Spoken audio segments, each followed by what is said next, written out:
Hey guys, and welcome back to the channel. So today is going to be our last top 10 of the decade video. It is. I'm really excited about this one because this is what I spend most of my time doing. Yeah, I think this is probably both our favourite one. Yeah, definitely. So basically, we're doing top 10 TV series of the decade. Yeah.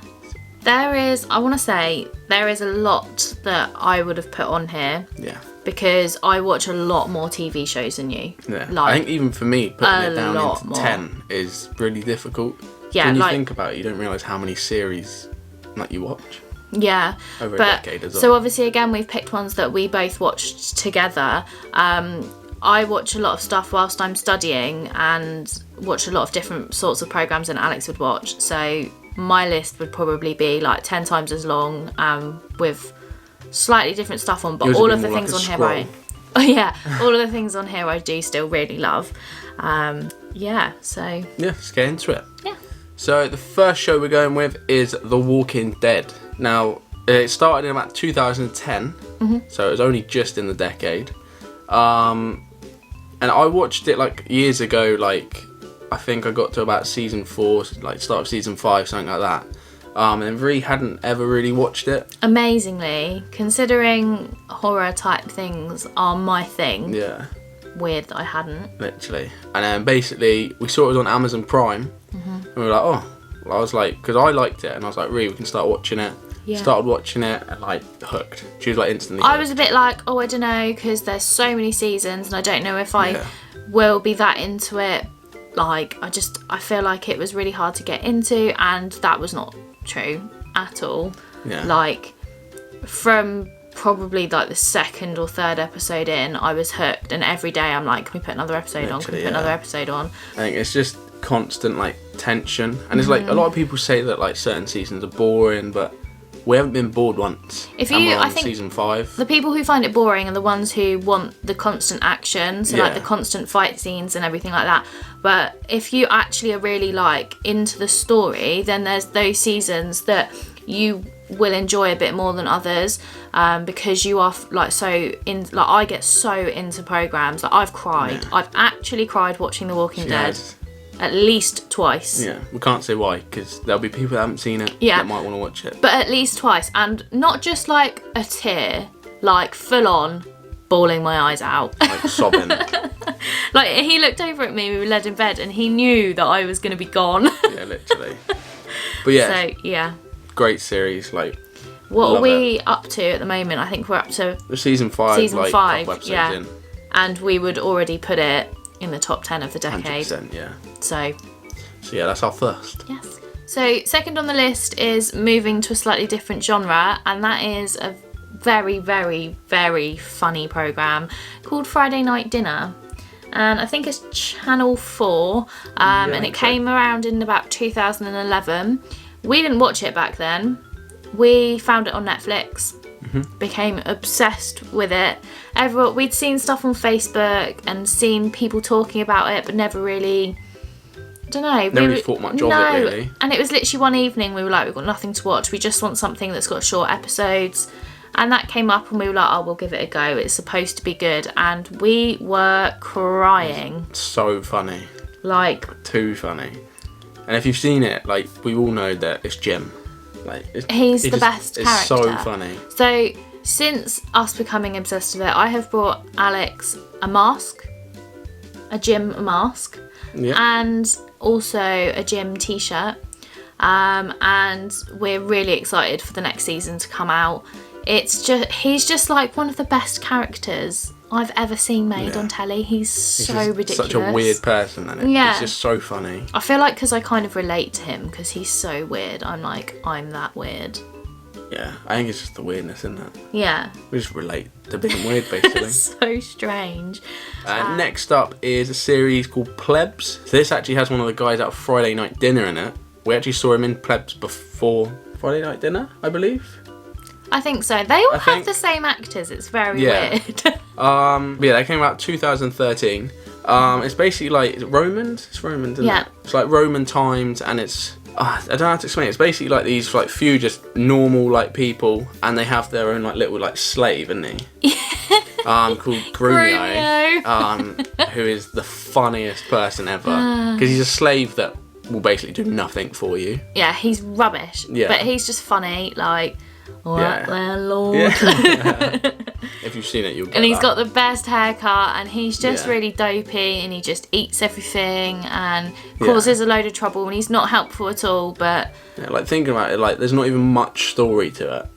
Like... No, like... It's just watching them do their, like, average, like, Roman day life. It's just, yeah. It's just hilarious, the things they get up to. I don't know what to say apart from the fact you just need to watch it. Yeah. It's one of the things I saw the advert for on telly, and I was like, that looks quite funny, but it could be just really not, and I was wrong. It's hilarious. Great. So next up we have The Grand Tour off of Amazon. So that started around 2016. We are both massive Top Gear fans. And more specifically Clarkson, May and Hammond. Yeah. They just make the programme. And I know loads of people still like Top Gear, and fair enough, if you still watch it on BBC then cool, but we stopped and we started watching the Grand Tour. Yeah. And we watched it so quickly. Literally, yeah, because we haven't watched it in a long time because we've basically recently got a Fire Stick for the telly, so we didn't actually have Prime Video on the telly. But then as soon as we got out, like, we were like bang on it, weren't we? Yeah, and we just, because Alex's mum really likes watching it, so every evening we'd just put a few episodes on, and just because they got such a bigger budget now, yeah, and like they're just so funny they together. have like they're no like the perfect trio. boundaries. Like, they have no boundaries. They get away with so much stuff, what they say and do. They got away with a lot, like on Top Gear, but this is just unreal. So next up we've got American Horror Story, which started around 2011. I didn't actually watch this until like a good few years after it started, I think. Oh, see, Like, there was probably at least like 4 or 5 seasons out by the time I started. I think there was 3 seasons out when I started, because I think I was a little bit too young. I think I wasn't really allowed to watch it. Yeah. I don't really know what to say other than the directors of that programme are so clever and so talented. Because you have like the actors in one series will be someone completely different in another series, or they'll play multiple people in one series. Like, everyone that in just insane. All of it is like so good at acting as well. And like the sort of creepy side of it, I love. I really fall in love with like the really like strange it's probably like characters, gruesome, and... like it's hard to explain, but if you've seen it, you'll know what we mean. So they're all like, each season is set in like a different setting. Yeah. So you'll have like the first one is a murder house, the second one is an asylum, and then there's a coven, which is like the witchy one. So it just goes through, but it's all of the same actors, and then somehow sometimes they like tie up with each other, and you'll see things that's like from the other season, even though it's in a different place in a different time, and it is just so clever. Like, unbelievably there clever. are a couple of seasons which I personally haven't seen because I don't like clowns, and obviously there are a couple which have got clowns in them, which I think you've watched some of. I've literally seen everything. Yeah, so but I've just avoided those ones. I know that they're going to be really good, but I just don't like clowns, so I'd rather just avoid that and appreciate the ones that I can fully appreciate. Yeah. Yeah. So the next one is a similar kind of themed programme, and that's Netflix's The Haunting of Hill House, which I know is based on a book, which I've actually bought but not read. So I'll read it at some point. That only came out a couple of years ago, so that was 2018. I know season 2 is in the making. Yep. It had amazing reviews when it first came out, so obviously we were like, okay, we'll give it a go. And it was really clever, and again, it's another one which is sort of psychologically confusing. Yeah, it's like one of those, like, you watch it and it's not, you don't just get lost in the story, you're kind of there trying to work things out in your head. And, like, that's what keeps you like 100%. So like tense and like what's happening, because you're just like, what does this mean, what does it mean, but if this means this, that means that can't go like that, like. And it's one of the ones that sort of pulls you along in one direction for most of it, and then all of a sudden it's like bam, nothing's what you thought it was, and everything has completely changed, but you're not angry, you're like, oh my god, I can't believe they've done that. Plot twist central. Yeah, it's It's so clever, and the actors in it, none of them are really like big, well-known actors, but they are amazing. Yeah. Well, there'll probably be big, well-known actors from this now. Well, yeah, definitely. And I am very excited for the second one because I don't know if there's a book like for the second one, so I don't know whether they've like created the story based on the characters from the book, or it is another book itself. I'm gonna have to find that out. Yeah. So next up we have Jack Whitehall, and it's The Travels with My Father. It came out in 2017 on Netflix. I actually can't believe it was that long ago that it came out. I know, it doesn't feel that long ago. We watched it when it was new on Netflix, and it's just, I think it's because he's done so much since like he's then. done a couple with him, and like, obviously if you know Jack Whitehall, he's like, obviously a comedian, but he's like quite posh. Like, he talks posh anyway, but himself isn't posh. No, he's just very well spoken. Yeah, but his dad is so posh, but he's so funny. Yeah. Like, even like if he just swears or something, because of the way he is, it's so funny. He's proper savage as well. Yeah. I love him. Like, I was a bit sceptical about watching it because I don't personally like Jack Whitehall's programmes. Like, what is this one in the school? Bad Education. I Like, love that. Not really bothered by it. Don't really watch any of his programmes like that. He gets on my nerves a bit. But in this, I think because I love his dad so much, I can tolerate him. Yeah, I think it's weird because like obviously this like father and son, but they're like so different, yet not different. Like, yeah, literally, they're just. It's so funny watching them together. It's very funny, and it's nice because where they do travel around the world, you do learn a lot of stuff as well. So even though it's got that comedy factor, it is still like a documentary. It's just a great idea, and I really hope that they do some more. To be honest, I hope so. Yeah. Because his dad. I'd imagine they would, because they've all gone down with great reviews. Guy. Like, I think they did some Christmas special thing, which was like a stand-up that Jack did with his dad there. Yeah, I think it was kind of like sat down on the stage, like chilling. Yeah. And, like, yeah, so almost like a show. I think it will. I think they've taken off quite well. Yeah, I think so. So next is a very, very similar programme. There's kind of themes with what we really like watching together. Literally. So this is called Asian Provocateur, and it is. So if you've heard of the comedian Ramesh Ranganathan, you gave me that one with all of the difficult words in it. Literally. Thanks. So he is another comedian. He's another British comedian, and he basically goes travelling back to Asia, to all of the places where he's from. He goes with his mum and learns all about his culture, and he's also just a very funny guy. We've seen him live. And which that was hilarious. I cried. There's so much stuff we can't repeat from what he said. Yeah, as like, with most comedians, they can be a little bit borderline. Yeah. But again, it's one of those really fun programs where the episodes aren't very long, so you can literally just spam through a whole season or just stick one on before bed. Literally. They're funny, but you learn stuff.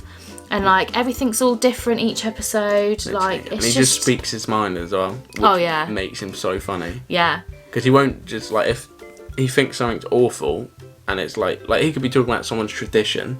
Yeah. And he'll just turn around and be like, "Well, what's all that about? That's ridiculous. Why'd you do that?" And like he's so like straight faced about it. Yeah.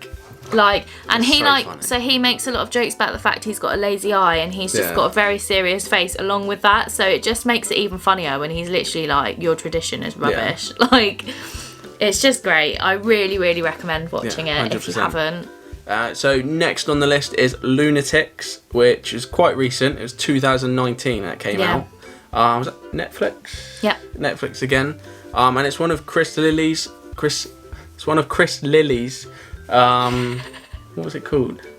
TV program. Yeah, okay. It's one of Chris Lilley's TV series, and it's basically where he plays different like actors or characters. I mean, characters. Obviously in the same show. So like, what's he got? He's got I can't remember who he plays. So there's like there's a teenage schoolgirl. There's like the businessman, the shop owner. The shop owner, funny. The weird hoarder lady, the dog whisperer person, and the little kid that's and the little kid. Oh, what is his name?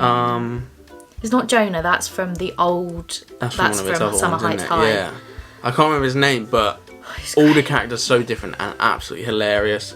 Yeah. Probably the little kid one is probably our favourite. He is the one who is most like inappropriate though. I can't Massively. repeat anything, Not any of at his all. catchphrases on here, Yeah. even if we were 100% an adult channel, not gonna do I it. can't repeat that. But they're very funny, and I have always loved Chris Lilley. I used to watch Summer Heights High, and there was another one that he did as well. He's a very So clever funny. man. I feel like I've just said about every like programme is It's everyone great, in yeah, it they're is great. really great, and I love Yeah, them. it's great. You And should watch it. It's great. You should watch it. It's Oh great. yeah, the It's actors are really It's great. I love them. Unbelievable. So you should watch that one. So lastly, this is right back at the start of the decade again. So we've jumped from like last year right back to the start, and that is Come Fly With Me. And if you haven't seen this, where have you been? So it's Everyone's been seen out for this. 10 years, and it is obviously David Williams and Matt Lucas, the classic pair, working / being people. So again, they play like loads of different characters Yeah. within an airport setting. So there's like a coffee lady, one of the guys who drives like the little trolley and helps you round with, he's my favourite. So funny. Taj maybe, Something like that. Yeah. driving around on one of the little carts. There's like check-in ladies, It's basically just all the stuff. that's at the pilots, yeah, like it's everyone. And sometimes they're actually people travelling as well. Like the one when they're like, oh, we're gonna go to Disney. Yeah. But yeah, like, so they play lots of different characters, very inappropriate humour again. It's just another thing. It's like so Yeah. easy to watch, and like I'd say like to a point, it's still like family friendly. Yeah, Like some of the stuff is very inappropriate, but it's like kids wouldn't understand it. yeah, If that makes sense. I think so. It's like you could easily get away with watching it. But I think like sort of like teenagers and that fine, like Yeah, yeah, you'd be fine definitely. watching it. But they're just like, they're literally British gems, aren't they? Yeah. David Williams and Matt Lucas are Great people. They just work so well together, and they like really bounce off of each other with their Yeah, characters. they literally do. And the versatility, is that a word? We'll go with that. We'll go. The roll with that one. versatility of their acting skills from going from one character to another is bonkers. Yeah. It's crazy how Like- people can just play multiple people in one Yeah. like series or show, film, whatever. Because you think some people, when they are filming a TV show and they're one character, they really like learn that character and get into it and spend like some of their time outside of filming being that character. And they can't do that. They can't be this character all the time, No. because they're chopping and changing in like each Like, you episode. can't be, There's like a 10 5-minute people thing. at Yeah, once. just mad. It's crazy. Yeah. But that is all 10 of our top 10 series of the decade. It is. Obviously, it is just our opinion. Like, you might hate all of those shows that we've just said, but obviously to us, they are our favourite. They are favourites. They are. They are. They are. So, as always, let us know down below what yours are. And if you agree with ours, if you don't, blah, blah, blah. And obviously, hit the thumbs up. Smash subscribe down below. And we will see you in the next one. Bye. Bye.